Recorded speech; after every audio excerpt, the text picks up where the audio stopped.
வடக்குலேருந்து வந்தவன் அவன் சாமியை ஊருக்குள்ளே வச்சுட்டு நம்ம சாமியை ஊருக்கு வெளியே துரத்திட்டான். அவன் சாத்திரத்தை உள்ளே கொண்டு வந்து மேல் ஜாதி கீழ் ஜாதின்னு பிரித்து நம்மளை மோசம் பண்ணிட்டான். எங்கே அவன் உன் நண்பன் தானே, அவன் உன்னை உன் கோயில் கர்ப்பகிரகத்துக்குள்ளே விட்டுருவானே? என்ன அயர்வாள், உங்கள் கோயில் கர்ப்பகிரகத்துக்குள்ளே உங்கள் நண்பனை உள்ளே விட்டுருவேல? அது எப்படின்னா முடியும்? அதெல்லாம் முடியாதுண்ணா. புரிஞ்சுத? என்ன வேல்முருகன் அமைதி ஆயிட்டீங்க? காவியில் கரப்பட்டுருச்சு போல இருக்கே. துவைச்சு போட போறியா இல்லை கழட்டி வீச போறியா? முடிவு உன்னோடது. ஏய் வாடா.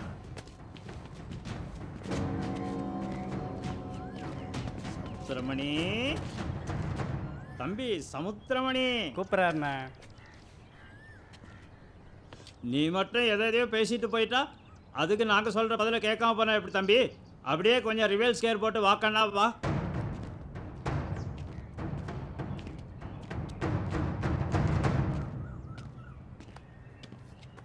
மாயோன் மேய காடுரை உலகமும் சேயோன் மேய மைவரை உலகமும் வேந்தன் மேய தீம்புனல் உலகமும் வர்ணன் மேய பெருமணல் உலகமும் முல்லை குறிஞ்சி மருதம் நெய்தல் என சொல்லிய முறையான் சொல்லவும் படுமே.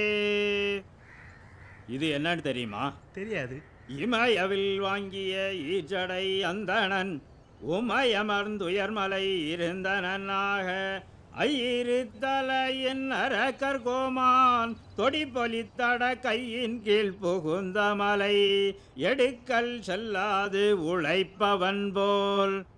இதாவது என்னன்னு தெரியுமா? தெரியாது. தமிழ் தெரியும் இல்லையா?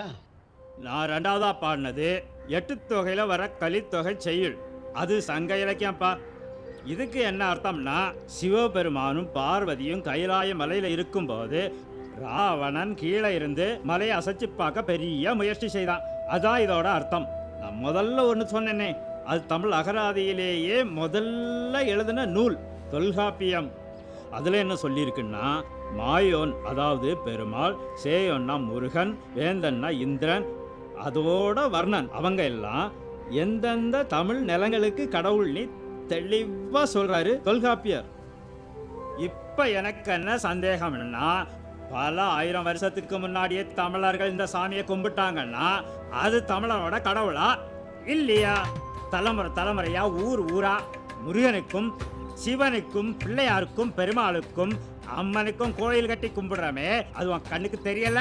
நீ பார்க்கல? உங்களுக்கெல்லாம் ஊருக்கு வெளியே இருக்கிற காவல் தெய்வம் மட்டும்தான் தமிழரோட கடவுளா? சரி, அதை விடுப்பா. எங்க கிராமத்துல ஒரு ஐயர் கூட கிடையாது. அவங்க எங்க ஊர்ல இருந்ததும் கிடையாது. எங்க வீட்டு சடங்குல கூட அவங்களுக்கு எந்த பங்களிப்பும் கிடையாது. எங்க கிராம கோயில் கருவறை இருக்கு இல்லையா, அதுக்குள்ள அவங்களால வரக்கூட முடியாது. என்ன மூர்த்தி ஐயரே, எங்க கோயில் கருவறைக்குள்ள நீங்க ஏதாவது வர முடியுமா? அது எப்படின்னா முடியும்? நீங்க வரக்கூடாதுன்னு ஏதாவது உங்க சாஸ்திரம் சொல்லுதா? சாஸ்திரம் சொல்லண்ணா. இந்த மாதிரி தமிழ்நாட்டில் எத்தனை ஊர்ல எத்தனை கோயில் இருக்கு தெரியுமா? இங்க பிறந்த ஒவ்வொரு தமிழனுக்கும் குலதெய்வம் இருக்குதுயா. அது உனக்கும் சேர்த்து தான். அது ஐயரா இருந்தாலும் சரி, மற்ற யாரா இருந்தாலும் சரி, அந்த குலதெய்வம் யாருன்னு பார்த்தா ஒன்று அம்மனா இருக்கும், இல்லை ஊருக்கு வெளியே இருக்கக்கூடிய நம்ம காவல் தெய்வங்களாக தான் இருக்கும். நீ சொல்ற மாதிரி இவங்க எல்லாம் வடக்கில இருந்து வந்தவங்க அப்படின்னு சொன்னா இந்த சாமிங்க எப்படி இவங்களுக்கு குலதெய்வமா இருக்க முடியும்? ஏய் வாடா. அட இருப்பா, நான் என்ன முழுசா முடிக்கல. நீ சொல்றதையே உண்மைன்னு வச்சுக்க. சரிப்பா, நீ சொல்றதையே உண்மைன்னு வச்சுப்போம். வடக்கில் இருந்து வந்தவன் தான் நம்ம சாமியை ஊருக்கு வெளியே வச்சுட்டானியே வச்சுப்போம். ஆனால் அதை விட தூரமாக மேற்கில் இருந்து 2 மதம் வந்திருக்கே, அவன் நம்ம சாமியை ஊருக்கு வெளியே இல்லை, இந்த உலகத்தை விட்டே காணாமல் ஆக்கிடுவான். அவன் போன ஒவ்வொரு நாட்டையும் போய் பாரு. அவன் வர்றதுக்கு முன்னாடி அங்கே என்ன கலாச்சாரம் இருந்ததோ அதை இப்போ மியூசியத்தில் தான் போய் பார்க்க முடியும். ஒன்னாலே ஏற்று கேட்க முடியுமா? உனக்கு அந்த தைரியம் இருக்கா? கலாச்சாரம் கலாச்சாரம்னு சொல்றியே, உன்னை காசு கொடுத்து பேச வைக்கிறானே வேற மதத்துக்காரன், அவனோட மதம் கால் வச்ச இடத்துல எல்லாம் அங்க இருந்த கலாச்சாரம் என்ன ஆச்சுன்னு கிட்ட அவங்கிட்ட நீ கேட்க முடியுமா? கேட்டாதான் ஒன்று அவன் உயிரோட விட்டுருவானா? அது சரி, நீ காசு கூறும் தானே? நோ, சும்மா பேசிக்கிட்டே போகாதீங்கண்ணா. எங்க பகுத்தறிவு கழகம் வந்ததுக்கு அப்புறம் தான் பேர்ல இருந்து ஜாதியே போச்சு. பேர்ல இருந்து ஜாதி போச்சா? ரொம்ப தமாசா பேசுறா தம்பி. உங்க பகுத்தறிவு கழகங்கள் வந்ததுக்கு அப்புறமா தான் இங்க ஜாதி கலவரமே உருவாச்சு. உனக்கு தெரியலன்னா பழைய பேப்பரை படிச்சு பாரு. அது சரி, நீ வந்து ஒரு ஜாதி விடுதலை போராளி தானே? ஆமாம். உன்னால இவங்க கழகத்தில் தலைவராக முடியுமா? உன்னை தான் அவங்க ஆக விட்டுருவாங்களா? என்னப்பா அமைதி ஆயிட்டீங்க? பாண்டியா, இவ்வளவு வருஷமா அவன் அண்ணன் கூட சுத்திட்டு இருக்கிறியே, என்னைக்காவது அவன் உன்னை வீட்டுக்கு கூட்டிட்டு போயிருக்கானா? அதை பற்றிலாம் நீ பேசக்கூடாது. பாடா, ஊருக்கு ஒரு நியாயம் உனக்கு ஒரு நியாயமா? தமிழ்நாட்டில் எத்தனை ஜாதி இருந்தாலும் தமிழேன்னு சொல்லும்போது எல்லாரும் ஒன்னாத்தாண்டா இருந்தாங்க. உங்கள் பகுத்தறிவு கலங்கள் வந்ததுக்கு அப்புறமா தான் தமிழங்கிட்ட இருந்து தமிழையே பிரிச்சுட்டீங்க. தமிழையும் தமிழனையும் காட்டுமிராண்டினீங்க. நம்ம கலாச்சாரத்தையும் சரித்திரத்தையும் கேவலமாக பேசுனீங்க. இந்தியாவில இருந்து தமிழனை தனியாக பிரிக்க பார்க்குறீங்க.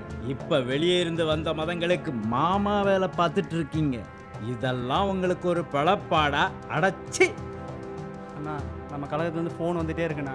நம்ம போஸ்ட் ஓட்டரில் நான் கிளம்புறேன். அட இருப்பா, போறதான் இதான் முழுசா கேட்டுட்டுப்பா. அதென்ன காவிய களத்தி வீசுனி ஒரு டயலாக்கு?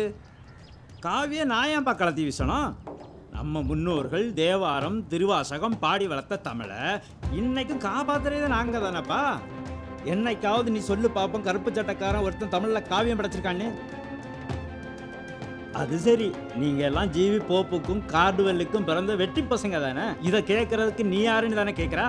நான் கேட்பேன். ஏன்னா நீ பேசும்போது நான் கேட்டிருந்தேன் இல்லையா? நான் பேசுறத நீ கேளு. எங்க தமிழ் கடவுளை பற்றி பேச நீ யாரு? யார் உனக்கு அந்த அதிகாரம் கொடுத்தது? உங்களுக்கு தான் கடவுளே இல்லையே. எவனோ கற்பனையில எழுதின கதையை எவனோ நடிச்சதை பார்த்துட்டு அதுல சொல்லியிருக்கத உண்மைன்னு நினைச்சிட்டு வாழ்ற வாழ்க்கையை விட்டுட்டு இனிமேலாவது திருந்தி வாழுப்பா. உனக்கு தமிழை பற்றி தெரிஞ்சிருக்கணும்னா ஒரு திருக்குறளையோ திருமந்திரத்தையோ போய் படி. சமுத்திரமணி, காவியில கரைப்பட்டா தோச்சா போயிரும். ஆனா கரையே ஆடையா போட்டு சுத்திரியே, இதை எப்ப நீ சுத்தம் பண்ண போறா? சரி, இப்ப நீ போலாம்.